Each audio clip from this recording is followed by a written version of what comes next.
Hey y'all, what's up? It's your girl, the Binge and B. What you watching on TV? Alright, so this takes us to episode 5 of the Creep Tapes. This is season 1. This is the episode dedicated to our boy, Brant. So this one is a little different. First of all, we start out in a hotel room where Wolfie is in there by himself, and he actually goes into a little bit of a dialogue where he's discussing like codependency, the pros and the cons of it. In the background, while he's talking, there's like a big red bag. I couldn't tell if it was a sleeping bag or like a giant duffel bag, but it's red and something is moving in it. Now when Wolfie notices the movement coming from the bag, he gets up and goes over to it. He kicks it a little bit to try to figure out what's inside, and then he unzips it to reveal the mask. I will stop right here and say I was today years old when I realized that the wolf's name is actually Peach Fuzz. I don't know how I didn't know that. So Peach Fuzz.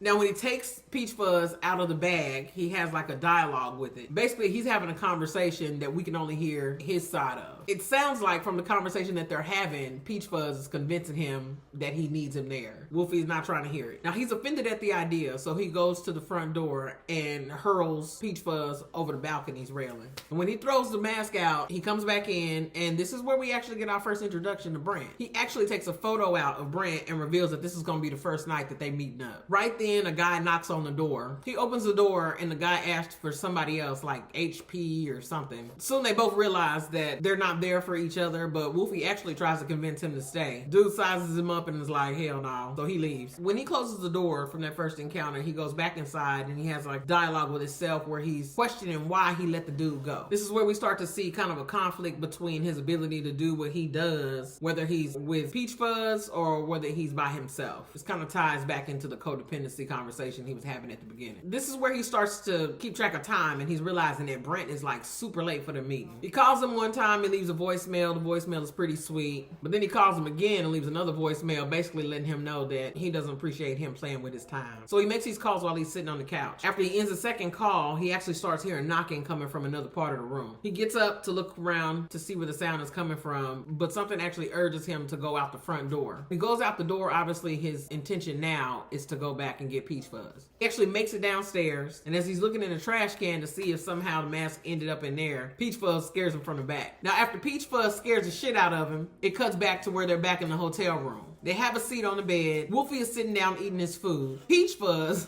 actually comes to sit on the other side of the bed in front of him. They're both facing each other. It's in Indian style. So Wolfie does get into where he's trying to apologize. I guess he's feeling bad for throwing his ass over that balcony. But as he's opening up to Peach Fuzz is kind of taunting him and making fun of him. This pisses him the fuck off. So as Peach Fuzz continues to make fun of him, his hostility starts to escalate. Now Peach Fuzz is matching his energy and he lunges at him. This is where Peach Fuzz attacks him. Now we cut to Wolfie where he's in the bathroom. He's basically expressing the idea that he wants to do this thing alone. His attention is brought to a rope that's in the tub. So he grabs the rope and goes back out to meet Peach Fuzz, who's laying in bed. Sneaks up on him, initiates a surprise attack. Peach Fuzz bites him, so he throws him across the room. Now we cut to the room is dark for some reason. Now even with the lights out, he sets off to go find Wolfie. No, Peach Fuzz, it's Peach Fuzz. He goes through the hotel room, checks a few different spots, but Peach Fuzz is nowhere to be found. This takes him back to where the bed is. He has a seat, kind of like he's giving up. Just as he's giving up, he goes back, he sits on the bed, and remember, everything is in the camera. So he notices that the closet door behind him cracks open just a little bit. Obviously, this is where Peach Fuzz is. Now, as he approaches the door, a voice speaks to him. It's a scraggly, raggly,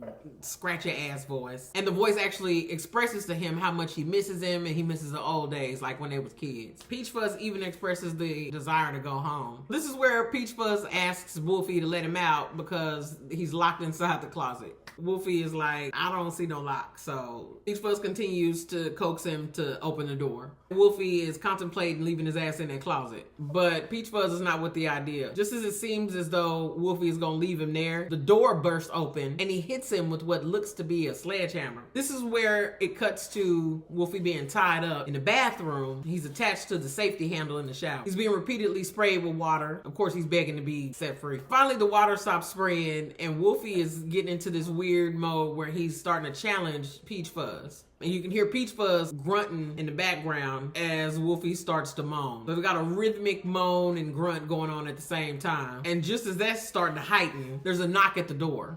Wolfie just snatches his hands from the bar and gets his ass up and goes to answer it.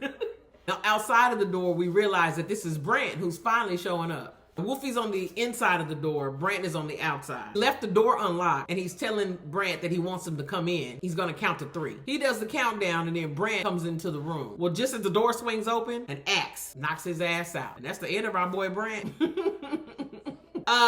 This was episode 5 with our boy BRANDT. Now this episode, we didn't really have too much interaction with BRANDT. I like this one because it was more introspective. We get to see push and pull in Wolfie's mind. And I think this is where we get to see him tussle with the inner part of himself that has this desire to do what he does. I found it fascinating that he opened up the whole thing with codependency. And so that suggests to me that he's aware that he is codependent and he can't do this thing without Peach Fuzz. Now also, I will note that as big of a fan of this franchise as I am, I feel so stupid that I did not know that Peach Fuzz's name was Peach Fuzz. I actually have gone online to look up some information and just to kind of research a little bit of the lore. And I didn't do too much. I was working or something. And so I was on a break, so I didn't get a chance to dig as deep as I want to, and I want to go down the rabbit hole with this shit for real. But I realized his name is Peach Fuzz. In fact, there are some Peach Fuzz plushies that are for pre-order on Twitter that I saw, I think like the night before last or something, and they're so cute. I'm thinking about ordering one. I don't know if I want to order it or not. It don't come out until April or some shit. That feels like a really long time to wait for it. But I might go and order me one. So this is how eventually I'm like, Peach Fuzz, oh, and I kind of looked into it. So I feel so stupid that I'm just now knowing that shit. Like, that's weird to me. But anyway, yeah, what I got mainly from this episode, obviously, is the push and pull, his inner turmoil. I don't really understand what drives him outside of it being Peach Fuzz. But even Peach Fuzz, I wouldn't say necessarily drives him. I feel like he basically can't do what he does without the presence of Peach Fuzz. I don't know that Peach Fuzz is the actual cause, if that makes any sense. I don't know. I could be tripping. But that's just kind of what I get from it. So this was episode 5, y'all. I'm making it to the end of season 1. Got one more episode for this one, then we're gonna jump into season 2, which is currently airing on Shudder right now.